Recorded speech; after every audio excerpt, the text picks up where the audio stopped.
इमरान खान साहब के केसेस के हवाले से अपडेट्स ये हैं। 12 FIRs के अंदर खान साहब को 7 महीने के बाद नामजद किया गया, जिनकी आज समाअत है। रावलपिंडी में ये मुकदमात दर्ज थे 9 मई के हवाले से।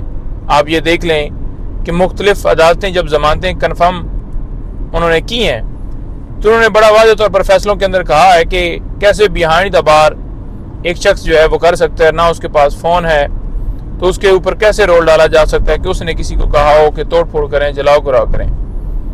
तो लिहाजा कोई शवाहिद नहीं है, इस बुनियाद के ऊपर जमानतें कन्फर्म की जाती हैं। लेकिन दूसरी तरफ देखें कि वो सिलसिला रुक नहीं रहा। अभी भी स्टिल खान साहब के ऊपर केसेस में मुख्तलिफ मुकदमात जो मुख्तलिफ 9 मई के हवाले से थे उनमें नामजद किया जा रहा है। और इसी तरह से दीगर रहनुमाओं को जो प्रेस कॉन्फ्रेंस इस वक्त नहीं जिन्होंने की, उनके खिलाफ कभी फैसलाबाद, कभी लाहौर, कभी किसी जगह नामजद किया जा रहा है। तो ये आपके सामने है कि किस तरह से पॉलिटिकल विक्टिमाइजेशन है। एक तरफ खान साहब मुकदमात में बरी हो रहे हैं, इस बुनियाद पे हो रहे हैं कि उनके खिलाफ कोई एविडेंस नहीं है। तो फिर ये मुकदमे नए से नए मुख्तलिफ मुकदमों में नॉमिनेट क्यों किया जा रहा है? यानी कोई शर्म, कोई हया, किसी नाम की कोई चीज़ नहीं है इनमें। इसके अलावा 5 केसेस आज यहाँ पर डिस्ट्रिक्ट कोर्ट में लगे हैं। ये केसेस 25 मई लॉन्ग मार्च के ऊपर इमरान खान साहब के ऊपर बनाए गए थे।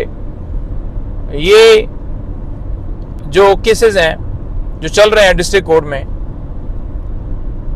एक दिन में इमरान खान साहब के ऊपर कोई 18-19 FIRs हुई थी, जिनमें से 4 में खान साहब ये 2 दिन पहले बरी हुए हैं। उन्हीं के साथ के ये मुकदमात हैं। ये भी इंशाअल्लाह ताला हम 249 की एप्लीकेशन बरीत की कुछ में दी हुई है, कुछ में मजीद रहती है।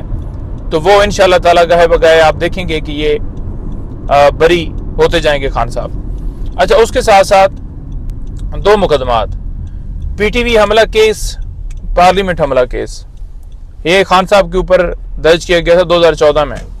दहशतगर्दी की दफात लगाई गई थी और वो दहशतगर्दी की दफात हमने एप्लीकेशन दी, वो हज़फ हो गई, ख़त्म हो गई।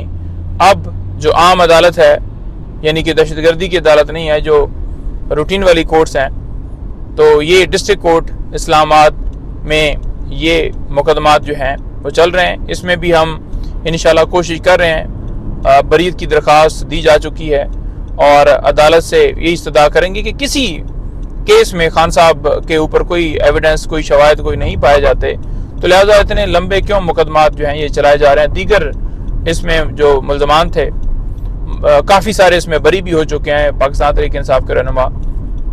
तो आज के केसेस की जो अपडेट्स हैं वो ये हैं। उसके अलावा जो मीटिंग है खान साहब से, उस हवाले से इस्लामाबाद हाई कोर्ट में आज डिप्टी जो सुपरिटेंडेंट हैं अडयाला जेल, उनके ऊपर तौहीन अदालत की कार्रवाई के लिए आज जो है वो वहाँ पर समाअत है।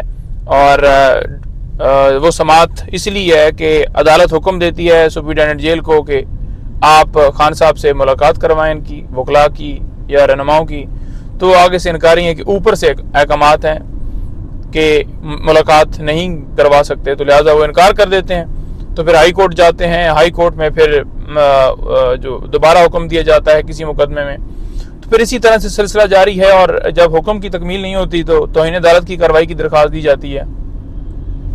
लेकिन जैसे डिप्टी कमिश्नर के ऊपर जो है वो फैसला दिया था हाई कोर्ट ने, जो डिप्टी कमिश्नर इस्लामाबाद हैं, कि इनको गिरफ्तार करके अंदर डाला जाए।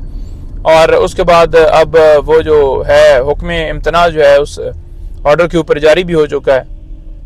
वो जो ऑर्डर है वो सस्पेंड है और कार्रवाई जो है वो जारी है। तो अगर ऐसे ही फिर करना है तो फिर कैसे ये लोग जो हैं वो हुक्म की तकमील करेंगे। बहुत शुक्रिया। पाकिस्तान जिंदाबाद।